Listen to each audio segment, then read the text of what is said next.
For my thoughts on all the latest happenings in the NFL in a completely relaxed, unscripted format, be sure to check out my channel, JG9 News. And now, on with our feature presentation. I don't think it's an exaggeration to say that nothing, and I truly mean it, nothing went right for this team right here, the Buffalo Bills, in 1985. They ended the season with a 2-14 record, which was tied with the Tampa Bay Buccaneers for the worst record in football. Their offense was so abysmal that you genuinely wondered if they were playing a different sport than everyone else. For some perspective, the second worst offense in football in 1985 was the St. Louis Cardinals, who scored 278 points, or 17.4 points per game. The Buffalo Bills? Well, they scored 200 points all season, or 78 fewer points than the next worst offense in football.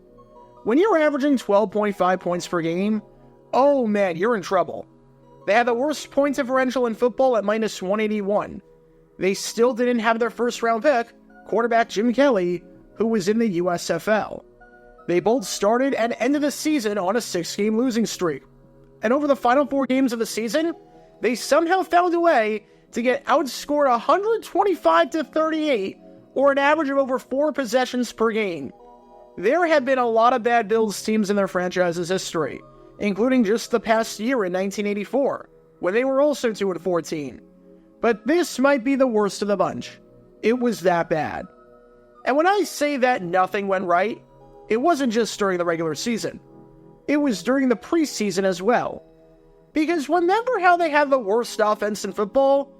Maybe they would have gotten a boost if they didn't have to rely on Easton Ramsden at tight end.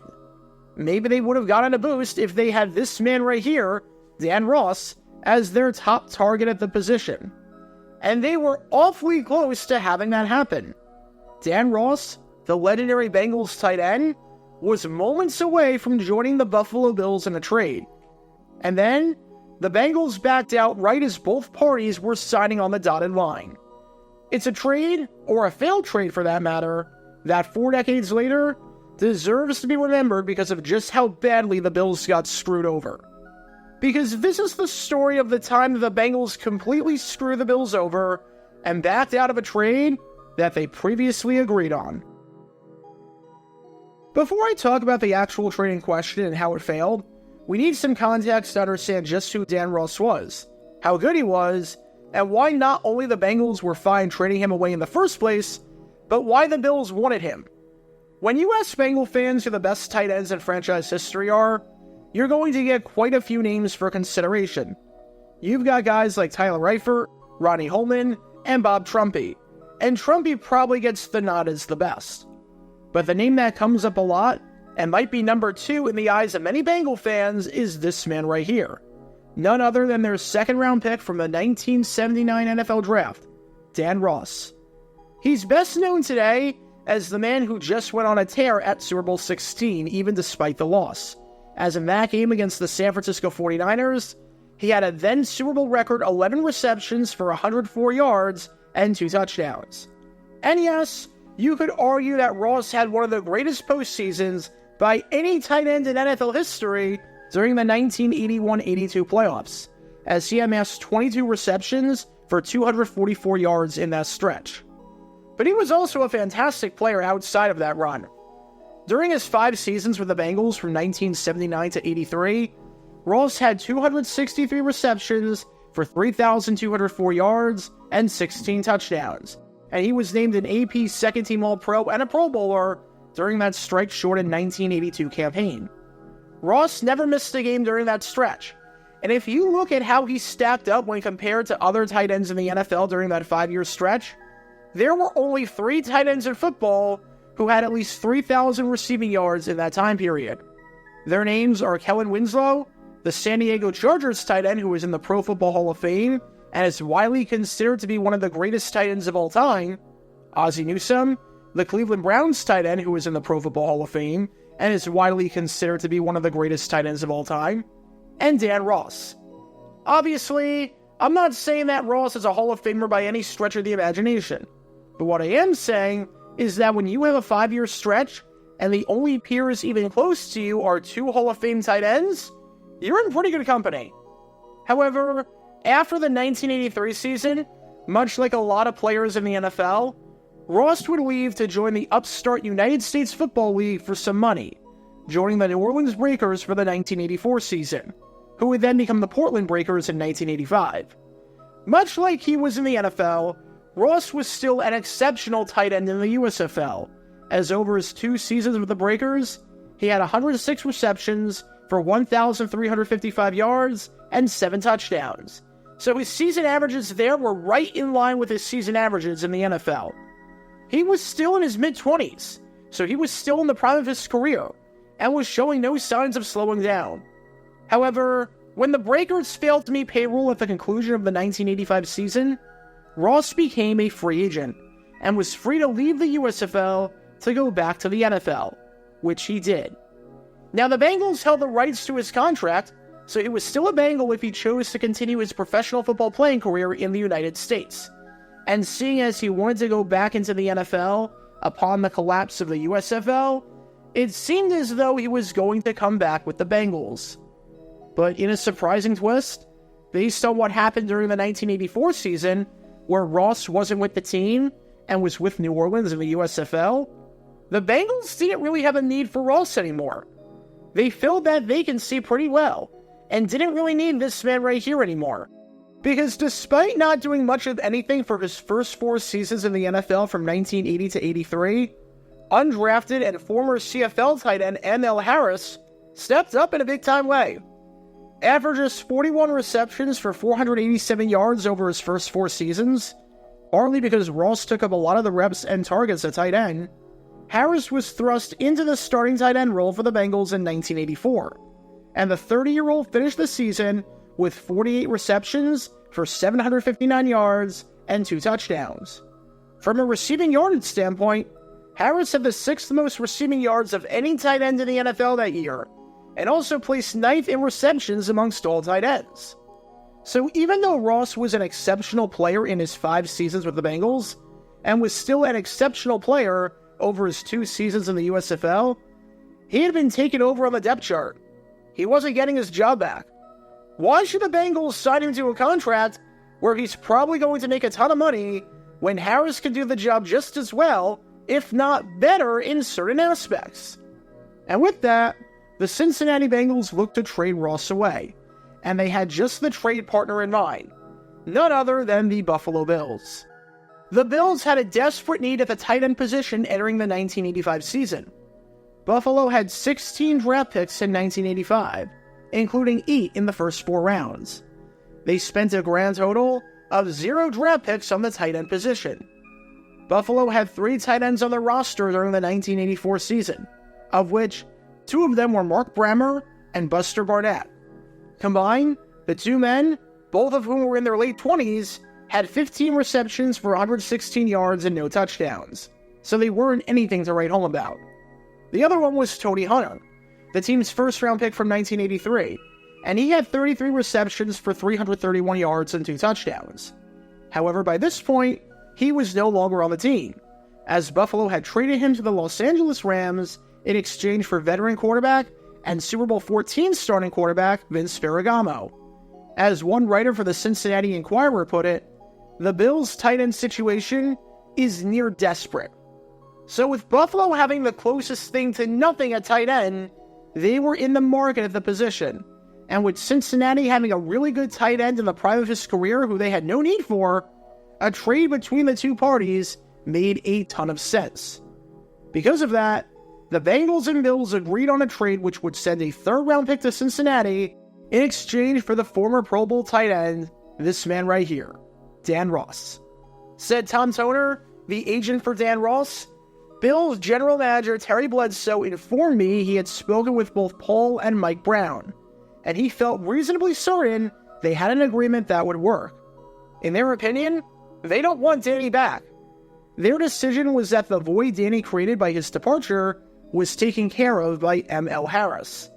I do respect whatever decision the Browns make, and always have. Whether I agree with them or not is a whole different ballgame. But I do respect that when they make a decision, they stand by it. Oh, that is hilarious foreshadowing. Oh man, that's going to be hilarious foreshadowing. because they did not stand by this decision. Not in the slightest bit.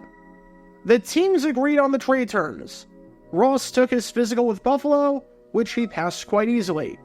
Now, all Ross had to do was come to terms on a contract with the Bills, since he was technically a free agent, and you're not allowed to trade free agents, and everything would be good to go.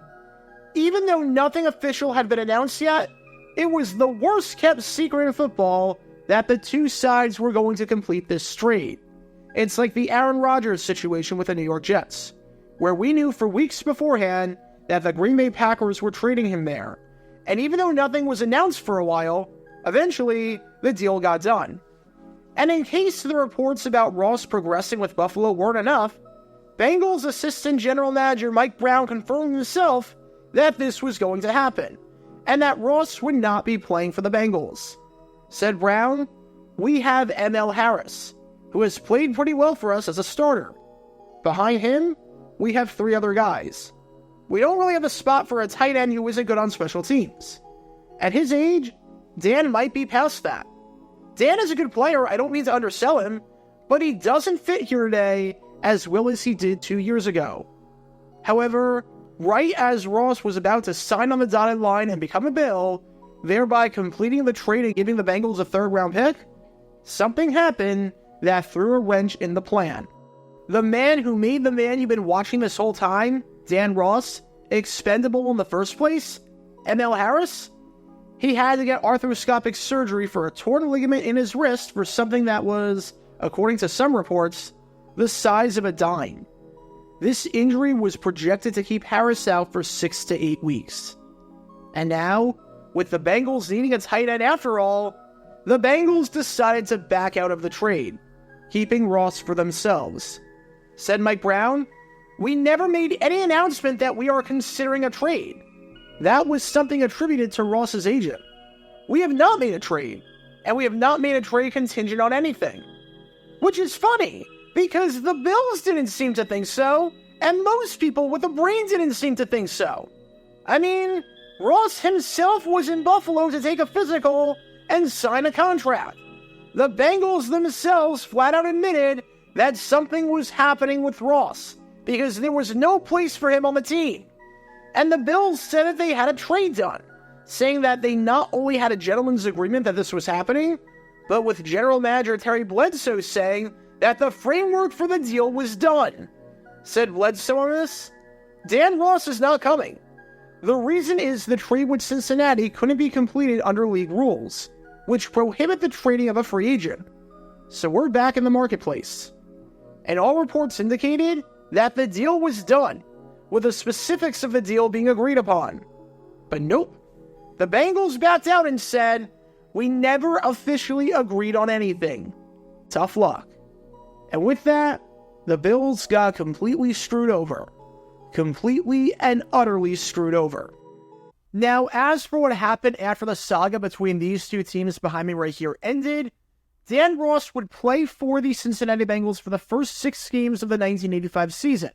Then, ML Harris came back from his injury, the Bengals had no need for Ross anymore, and they traded him to the Seattle Seahawks for what would be a 4th-round pick in the 1986 NFL Draft. That pick would be pick number 99. If the Bengals took the Bills' offer, that was going to be pick number 56. So a pretty significant drop-off there. The Bengals, by backing out of this deal, lost a ton of draft status. Dan Ross only played in the NFL until 1986, and the Bills were terrible and were left without a tight end. There were truly no winners here from this entire debacle. Even though the Bills were not a well-run team back in 1985 by any stretch of the imagination, the general consensus seems to be that the Bills did nothing wrong here. Cincinnati just screwed them over by taking back a deal that they had agreed to. And then, to add salt in the wound, they had to lie to the press and say that they never had a deal in the first place.